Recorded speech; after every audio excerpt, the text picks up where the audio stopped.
Hi everybody, I wanted to give you a quick update on how things have been going with my treatments. But first, I did want to touch base because I think in my last video I didn't say anything about my hair and how it was doing. And I know that's kind of how these videos started. But it's doing fine. You know, it's still a little thin and it's got some thickening up to do. The shorter hairs are still coming in and they're pretty long.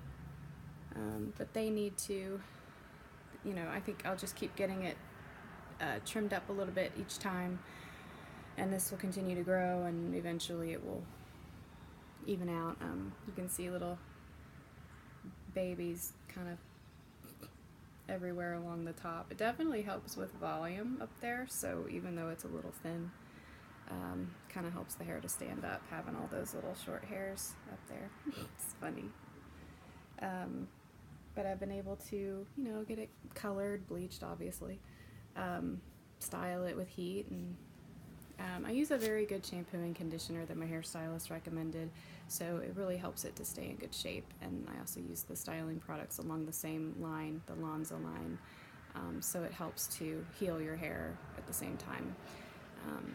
Keeps it strong and healthy as it can be. So, you know, it's pretty much back to normal with the hair.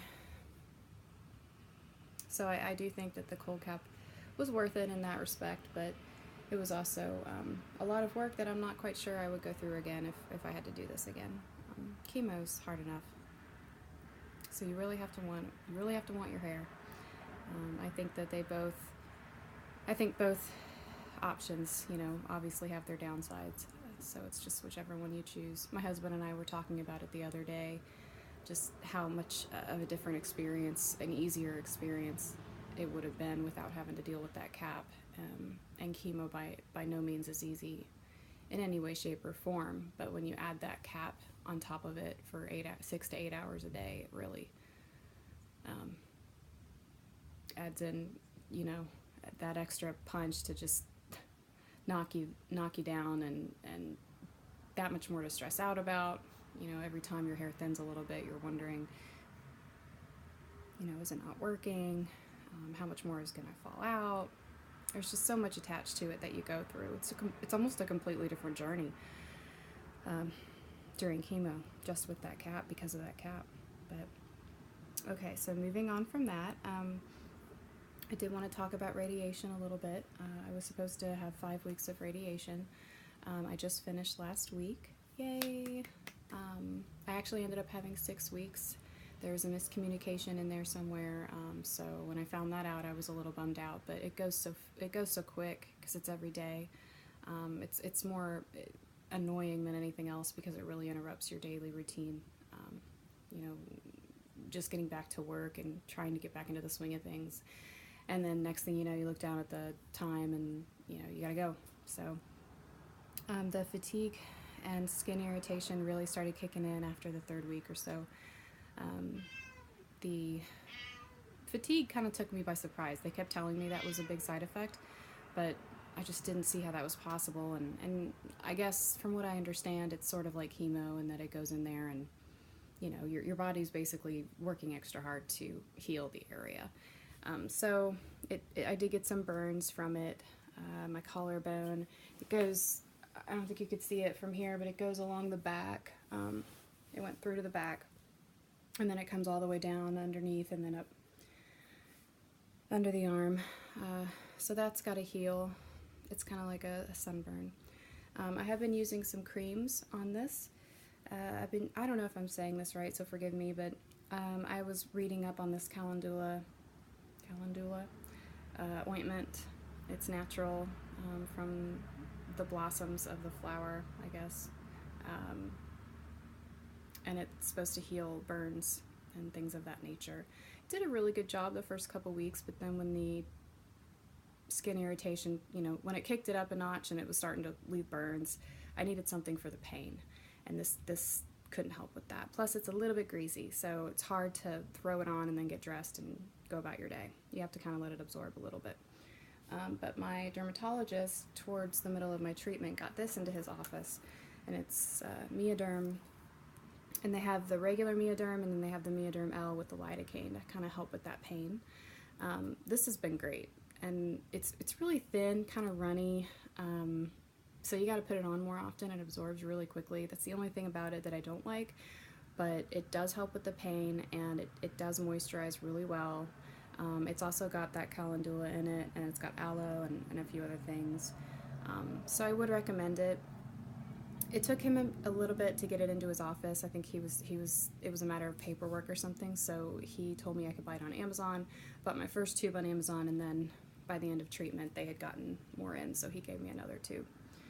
So I would recommend this. And you're going to get a lot of recommendations. Everybody's different. Different creams work for different people. This worked for me, and I just wanted to share that with you guys. I had a follow-up appointment with my oncologist today, and to discuss the next phase of treatment, which is the hormone therapy. We had talked about it a little bit in the past, but he sort of broke down the recommendations and options moving forward. Obviously there's I have a hormone positive cancer, so the next step is to, block that estrogen, keep it from reproducing, and then put I guess there's receptors that I'm going to take certain medications that will block those receptors from estrogen and progesterone. So he was talking to me about tamoxifen. I could take that alone for 10 years, or I could, I've got the printouts here, sorry, or I could take it with Lupron, which are injections, I believe, that you get every 3 months, and they shut down your ovaries. If you do the tamoxifen and the Lupron together, they recommend taking it for 5 to 10 years, so you reevaluate at 5 years. Or instead of the tamoxifen and Lupron, I can do the Arimidex and Lupron, which is a little more aggressive. And they all have their own percentage as to how much they knock down the chance of the cancer coming back.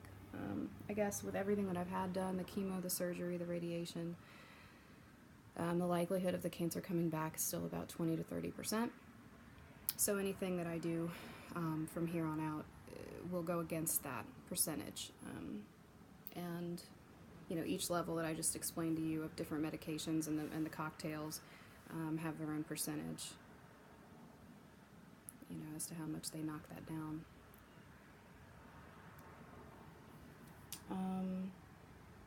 There's also a chemo pill that he brought into the conversation. A friend of mine is actually on this pill, which kind of helps me to think about it a little bit more. At first I was like, no way, because it's about a 6-month treatment, and it's a pill I guess you take twice a day. A lot of the side effects are supposedly the same, but you do not have the hair loss, and I believe you get like red sensitivity and redness in your palms of your hands and your feet. But a friend of mine that's been on it said that the side effects really aren't as bad as the other chemo drugs, and that it's worth the extra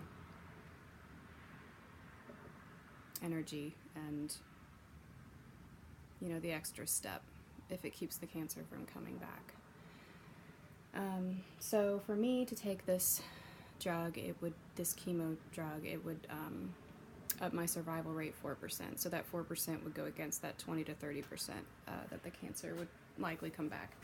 The tamoxifen adds on another percentage to that.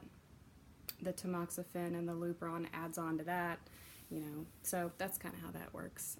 I've got a lot to think about. He told me just to, I have an appointment with him next week. He told me to think about it in between now and then and try to decide what I wanted to do and when I wanted to start. He wants to start me as soon as possible, but he's not going to do anything I don't want to do. So I've got a lot to think about. I think that's all I wanted to go over with you guys. I did want to thank you for watching. Thank you for subscribing. I really appreciate it, and it's this whole process, this video diary of mine, has actually really helped me through everything. I'm not much of a, it's just easier for me to express how I feel through words rather than having to write them all down, because it's just so much. And, you know, it's always jumbled in my head, and being able to kind of get it out on here has been therapeutic in a way. And so I appreciate you listening, and I hope that it helps in some way. So I will keep you updated on what I decide as far as my treatment plan, and go from there. So I guess I'll talk to you guys soon. Thanks. Bye.